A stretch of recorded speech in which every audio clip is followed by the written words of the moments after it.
Hello and welcome to my YouTube channel. My name is Andrea and I have been selling on Etsy for 8 years. I have an embroidery shop on Etsy and this YouTube channel is just where I share things I'm learning about Etsy, day in the lives, basically all the things that I have learned and just all about Etsy pretty much. So if that is what you are interested in, you're in the right place.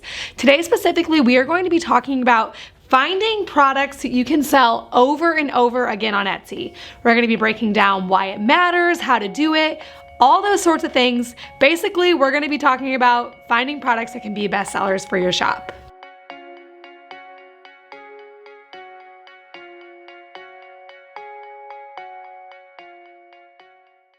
If you are a loyal subscriber to this channel, which thank you very much if you are, you have heard me say that roughly 80% of our items sold during our busy season come from 5 listings. That means five products. We duplicate out our listings, which is a whole other strategy that I talk about at length on this channel. But basically 5 different products get sold over and over again during our busy season, which adds up to roughly 80% of our total sales and our total items sold throughout our busy season and honestly just throughout the year. So I share that on this channel regularly because I really do think that it is very important to get, like a core set of items. Some people call it your flagship line. Just basically a set of items that you know are going to be bestsellers for your business and that sell over and over again. I talk about it on this channel because I have seen what it has done for my business and it's truly insane to be able to have those items. And we're going to be breaking down basically everything there is to know about this whole concept and further breaking down why.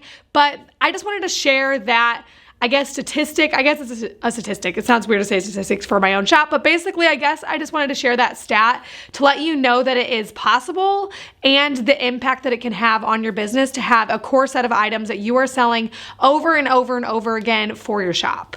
One of the really big reasons why this is so good for your shop, aside from getting more orders, which obviously getting more sales, getting more orders is always a good thing, but that could happen whether you have orders coming from 20 different products or orders coming from 5 or less bestsellers. One of the reasons why I'm a firm believer that you might want to, really double down on some listings that you have evidence for them that they will take off, is because whenever you have a core set of bestsellers, you can make processes and buy in bulk and all those sorts of things. Basically, like how you get your orders made, you can streamline the process drastically for those particular items, and it is worth it to do so. And then I talk about raising profit margins on this channel a lot. You can raise your profit margins if you're buying them in bulk better or making them faster and cutting labor hours on those particular items that you are selling over and over again. So one of the biggest reasons why it is good to not only get a lot of sales, of course, that's obvious, but to get a lot of sales from a core set of bestsellers is because then you can streamline your shop processes towards those and you can make them more efficiently, buy them more cost effectively. All of those sorts of things you can do if you have a core set of bestsellers. If you are a fellow embroidery seller and you are interested in hearing about our bestsellers, I did just do a video on this channel, which I can link in the cards, all about our bestsellers and just breaking down our top. I think I do 6 in those because we had one that kind of surged this year that is a new product that really took off. But I do my 6 bestsellers in that video and I walk you guys through what they are. So if you're an embroidery seller, you might find that interesting and I will link that. But basically in that video, I walk through our hands down, far and away bestseller is a monogram Sherpa pullover, which is just a really fuzzy jacket. And we have been able to buy those in bulk and get them way cheaper, $8 cheaper now per jacket than we were in the beginning, which is obviously a crazy hike in our profit margin. And so basically, actually no, $12 cheaper. We're getting them for $8 now and we used to pay $20. $12 cheaper. So I did bad math there, but basically you can understand why having bestsellers and kind of streamlining processes is really, really good for that. So now I want to talk about how. So whenever this is kind of like the why, you understand the why, I want to break into how to actually make this happen for your shop. Okay, so the first question when it comes to how is not how do I make this happen, but how do I know it's going to happen? How do I know whenever I list a product that it's gonna be a bestseller? And honestly, the answer is that you never fully know. And so like I've mentioned, I guess I'm saying a lot of I've mentioned this on the channel before, but I've mentioned this on this channel before that you want to have a solid mix of making new listings and doubling down on old listings for your shop, because whenever it comes to making new listings, there's a few benefits to that. One, if it's a trending item, you might just get a surge of revenue quickly, which is obviously always a really good thing. And then two, it might become a bestseller for you. So those kind of reasons are why you would want to constantly test new things. But how do you know if an item is going to become one of the best sellers, one of your core best sellers for your shop? First of all, you don't ever fully know. You just don't ever fully know, but you can do your research. So the way that I like to do my research, and I know that there are keyword finders and all those sorts of things, and they are good tools. However, I find that the best thing that I can do for my shop when it comes to researching how to find items that I'll sell over and over again is to just scope out other sellers in my niche, see what they are selling a lot of, see what their best sellers are, and that will give me a good idea of what is trending.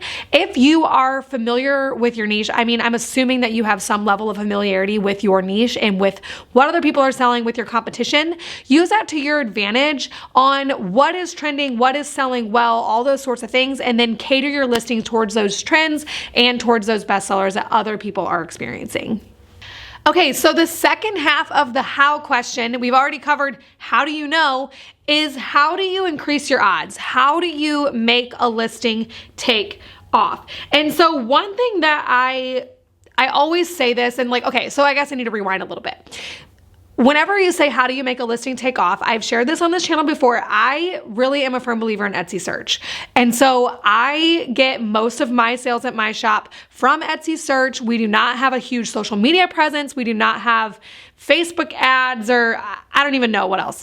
Basically our sales come from Etsy search. Etsy search is just where when a consumer goes in and types in monogram something on Etsy, we want our listings to rank high, to be on the first page, and that is how we get our sales. So whenever I am talking about how to double down or how to, I guess, increase your odds, I'm talking about how to increase your odds in Etsy search. And something that I harp on all the time is that it is not just one thing. There is not just keywords or just photos or just duplicating or anything like that. Getting a high search result or ranking high in Etsy search is a combination of many things. On this channel and in the world, they call that best practices. We talk about Etsy best practices on this channel all the time, but I think that there's a common misconception that whenever you are trying to rank on Etsy search, that what you are talking about is keywords. And I think that in the Etsy search, in the Etsy education world, we equate SEO and keywords, when in actuality, keywords is just one part of SEO. There's so many things that Etsy factors into your rank. Yes, keywords is a part of it, and it is a large part of it, but there are so many things that Etsy does factor into your rank. And so I just want to clear that up, that it's not just that one thing. And if you're watching this and you're like, I haven't heard of any of this, just ignore that. Basically, this is for the people who think that Etsy SEO equals keywords, when in all actuality, it's a little bit more complicated than that. So you're going to have to do a lot of different best practices in order for a listing to really take off.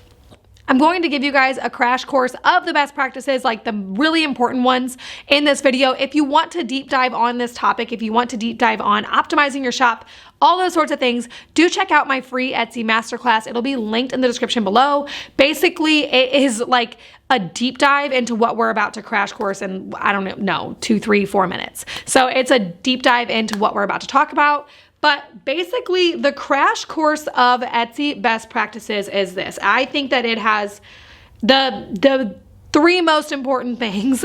There's a lot. Like I said, there's a lot that goes into your search rank. But in my opinion, the three most important things are having competitive pricing, having compelling listing thumbnails, and also having strong relevant keywords. So whenever I am talking about competitive pricing, again, we deep dive into these concepts on this YouTube channel all the time. And so if you are wanting like more, check out the masterclass and just binge watch this channel.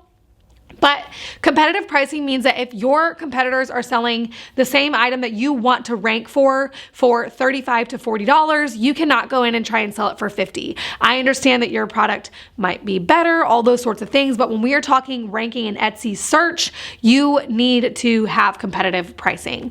The second one, like I said, is compelling listing photos.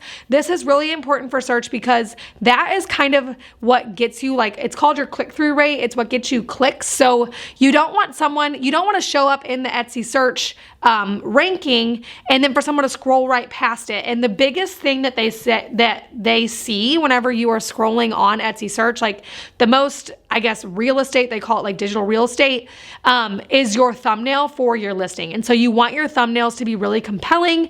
This can look like so many different things based on your niche. I don't know that it necessarily needs to be taken with a fancy camera, but it does need to be compelling. It needs to make someone want to click on your listing. So that is really, really important for your click-through rate and overall your rank in search is compelling listing photos.